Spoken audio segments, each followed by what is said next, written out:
नमस्कार, स्वागत छ पावर न्यूजमा। म प्रेम बानिया। दर्शकहरू, ल्याबमा वैज्ञानिक परीक्षणपछि त्यो न्यू रोड गेट नजिकैको पसलको गुदपाकको रिपोर्ट आएको छ र यसले वैज्ञानिक पुष्टि गरिदिएको छ कि त्यो गुदपाक विष जस्तै घातक थियो। गुदपाक भण्डारका साहुजी मनिन्द्र मास्के र मदन बाबा मास्केलाई पुलिसले पक्राउ गरेर अनुसन्धान जारी राखेका बेला गुदपाकमा विषादी तत्व भएको पुष्टि भएको हो। भदौ 19 गते छापा मार्दा उनको तहचल स्थित गुदपाक भण्डारको कारखानाबाट संकलन गरिएको नमूनालाई खाद्य प्रविधि तथा गुण नियन्त्रण विभागमा लगेर परीक्षण गर्दा यस्तो तथ्य आएको हो र त्यही गुदपाक नमूनाको परीक्षणबाट प्राप्त रिपोर्ट हो आजको पावर न्यूज।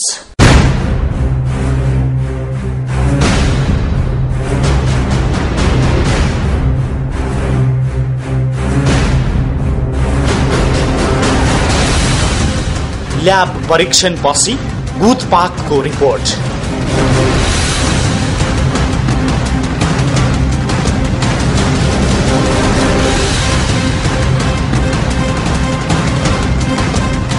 यो गुदपाक स्वास्थ्यका लागि हानिकारक छ।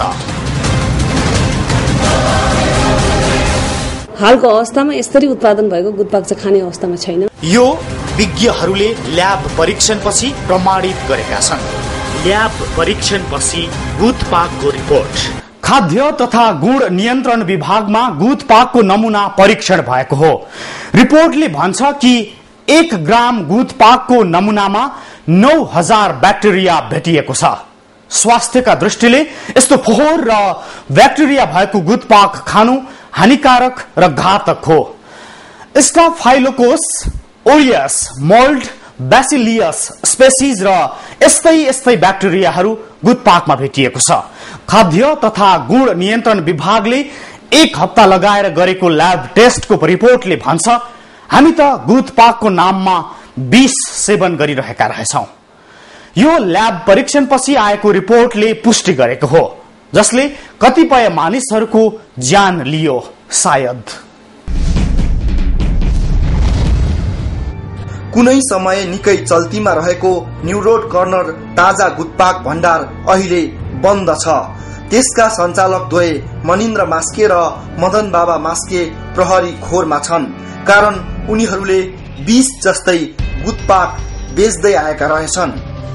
वर्षौंदेखि फोहोर, अखाद्य र गुणस्तरहीन गुदपाक बेच्दै आएको खुलासा भएपछि न्यू रोड स्थित यो कर्नर ताजा गुदपाक भण्डार भदौ 19 गतेदेखि सीलबन्दी भएको थियो।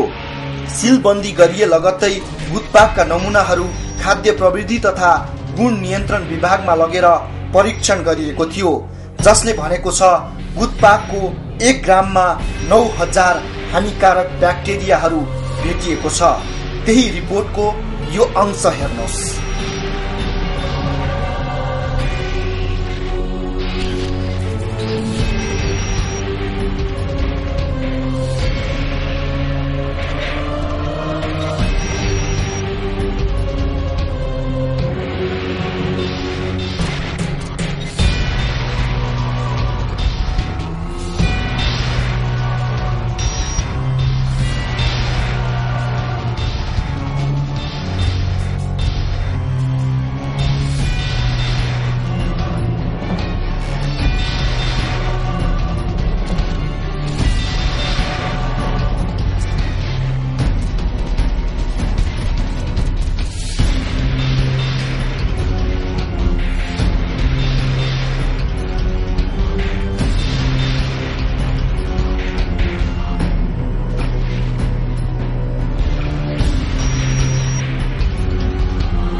खाद्य नियमावली 2027 को नियम 11 को उपनियम 3 सँग सम्बन्धित रहेर प्राप्त नमूना अनुसार परीक्षण गर्दा यहाँबाट उत्पादित गुदपाकमा टोटल मेसोफिलिक ब्याक्टेरिया गणना अनुसार 1 ग्राममा 9200 को संख्यामा यस्ता ब्याक्टेरियाहरू रहेको देखाएको छ। यो परीक्षण अनुसार गुदपाक भण्डारमा उत्पादित गुदपाकमा सूक्ष्म जीवाणुबाट संक्रमित भएको देखाउँछ। खाद्य तथा गुण नियन्त्रण विभागकी महानिर्देशक जीवन प्रभा लामा गुटपाकको परीक्षण गर्दा यसमा चाहिँ विभिन्न किसिमका माइक्रो अर्गानिजम्सहरू सूक्ष्म जीवाणुहरूको उपस्थिति देखिएको छ। टोटल मेसोफिलिक काउन्ट भन्ने एउटा टेस्ट गर्यौं, त्यसले चाहिँ 9000 जति संख्या देखिएको छ। त्यसले के देखाउँछ भन्दाखेरि यो गुटपाकमा चाहिँ सूक्ष्म जीवाणुको उपस्थिति छ, केही जीवाणुहरू छ भन्ने चाहिँ त्यसले सिग्निफाई गरेको छ। स्वास्थ्य विज्ञानले कुनै पनि खाद्य पदार्थमा मोल्ड जन्य पदार्थको उपस्थित हुनु हुँदैन भन्छ, तर न्युरोडको ताजा गुटपाक कर्नरको यो गुटपाक परीक्षण गर्ने क्रममा मोल्ड जन्य घातक पदार्थको संख्या 43 देखिएको छ। मोल्ड जन्य पदार्थका जीवाणुहरूले स्वास्थ्यमा असर पुर्याउँछ। हामीले मोल्ड काउन्ट पनि गरेका थियौं। मोल्ड पनि हुनु हुँदैन खानेकुरामा भन्छ। मोल्ड काउन्ट गर्दाखेरि झन्डै यो 43 जति यसको संख्या आएको छ। यसमा संख्यामा जोडिन्छ, CFU पर ग्राम भन्छ, कति ग्राममा कति संख्या कति कलोनी काउन्टहरू भन्छ। त्यसमा कलोनी काउन्ट गर्दाखेरि 4.3 10 to the power 1 भनेपछि यसको 43 संख्या देखिएको छ। यसले पनि मोल्ड जन्य पदार्थ सूक्ष्म जीवाणु त्यहाँ उपस्थिति छ र यो अलि धेरै भयो भने चाहिँ यसले अझ खराब गर्छ। मुसाको लीड भएको फोहोर दुर्गन्धित र खानै नहुने हानिकारक तत्त्वहरू गुटपाकमा मिसाइएकोले यस्तो गुटपाक खाएमा फुड पोइजन हुन सक्ने ल्याब रिपोर्टले देखाएको छ। गुटपाकमा स्टाफाइलोकस औरियस समेत भेटिएको छ। फोहोर वातावरणमा कुनै मापदण्डै नपुर्याई गुटपाक बनाएकाले यस्ता गुटपाकमा जीवाणुहरू भेटिएको र खाँदा फुड पोइजन भएको र हुन सक्ने उनको भनाइ छ। यस्तो स्टाफाइलोकस औरियस त्यो चाहिँ को उपस्थिति देखिएको छ। त्यो CFU 0.2 ग्राममा उपस्थिति हुनु हुँदैन भन्ने छ नेगेटिभ खाद्य पदार्थमा। किनभने हामीसँग गुटपाकैको स्ट्यान्डर्ड चाहिँ छैन, तर पनि खाद्य पदार्थमा यो देखिनु भनेको चाहिँ यो फुड पोइजनिङ हुन लागेको छ। यसको अवस्थाले त्यो देखाउन सक्छ। त्यस्तै गुटपाकमा ब्यासिलियस स्पेसिसको पनि परीक्षण गरिएको थियो। परीक्षणका क्रममा उत्पादित प्रति ग्राम गुटपाकमा 170 को संख्यामा यो जीवाणु रहेको रिपोर्टले देखाएको छ। बेसिलस सेरियस भन्ने पनि यसमा देखिएको छ। 170 संख्या देखिएको छ 1 ग्राममा पर ग्राममा। त्यो यसले पनि यो कन्डिसन चाहिँ राम्रो छैन है भन्ने कुरा चाहिँ यसले देखाउँछ।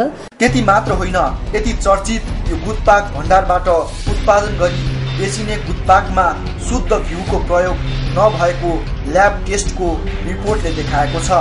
यो गुटपाकमा घिउको रिचर्ड मिसेल भ्यालु अर्थात् MR भ्यालु जाँच गर्दा 1.16 परिणाम मात्र देखिएको छ, जबकि गाई भैँसीको शुद्ध घिउमा यसको परिणाम 28 हुने गर्दछ। ल्याब टेस्ट अनुसार यहाँबाट उत्पादित गुटपाकमा शुद्ध घिउको प्रयोग नभएको देखिन्छ। यसमा प्रयोग गर्ने घिउ हेर्दाखेरि यो पनि शुद्ध गाई भैँसीको घिउ हो भन्ने चाहिँ प्रमाणित गर्दैन। यसमा पनि यसको RM भ्यालु 1.16 छ। RM भ्यालु चाहिँ शुद्ध गाई भैँसीको घिउमा 28 हुनुपर्छ। परीक्षणका क्रममा गुटपाकमा विषादी युक्त जीवाणुहरू बढी भेटिएको र यो कुनै पनि दृष्टिले खान योग्य नभएको भनाइ छ यिनको। हालको अवस्थामा यसरी उत्पादन भएको गुटपाक चाहिँ खाने अवस्थामा छैन। यदि कसैले राम्रो अवस्थामा त्यो र मेटेरियल पनि राम्रो अवस्था, तयारी पनि अवस्था राम्रो गरेर उत्पादन गरेछु भनेर उहाँले सेटिस्फाई गर्नु सक्नुहुन्छ भने खानु होला। तर अहिलेको अवस्थामा यो गुटपाक जुन दिन ल्याइएको छ त्यो गुटपाकले चाहिँ राम्रो रिजल्ट दिँदैन र यो खाएमा स्वास्थ्यलाई असर गर्छ। भदौ 19 गते भएको अनुगमनको क्रममा न्युरोड पसलबाट बेचिने गुटपाकको ताहाचल स्थित कारखानामा मुसाको लिड भएको चिनी, फोहोर पानी, सडे गलेका मिठाई र म्याद नागेका पाउरोटीबाट धमाधम गुटपाक बनिरहेको दृश्य हामीले सार्वजनिक गरेपछि यसलाई ल्याब टेस्टका लागि खाद्य तथा गुण नियन्त्रण विभागमा लगिएको थियो। विभागको रिपोर्ट अनुसार खानै नमिल्ने र नहुने गुटपाक न्युरोड कर्नर गुटपाक भण्डारले उत्पादन गर्दै बेचिरहेको रहस्य प्रमाणित भएको छ। 1 ग्राममा 9000 ब्याक्टेरिया रहेको यही गुटपाकको सेवनका कारण कति बिरामी परे होलान्, कतिलाई फुड पोइजन भयो होला, यसको मतलब कसले गर्यो र यो देशमा। तर यो अनुसन्धानबाट देखिएको छ कि गुटपाकको नाममा यो न्युरोड कर्नर ताजा गुटपाक भण्डारले विष बेच्दै र सेवन गराउँदै आएको रहेछ आम मानिसहरूलाई। दर्शकहरू, निकै प्रसिद्ध थियो गुदपाक पसल र त्यो गुदपाक इमानपूर्वक नै व्यापार गरेको भए पनि उसले गुमाउनु पर्ने केही थिएन, कमाएकै हुने थियो। तर पैसा कमाउन जब मान्छेले आफ्नो नैतिकता नै बिर्सिन्छ तब यस्तो दिन पनि आउँछ ऊ पुलिसको खोरमा पुगेको छ। हाम्रो क्यामेरामा कैद भएका उसले कस्तो बोलेका थिए र गुदपाकको तहसल स्थित कारखानाको सत्य कस्तो थियो, अब यो प्रसंग जोड्छौं तर ब्रेक पछि।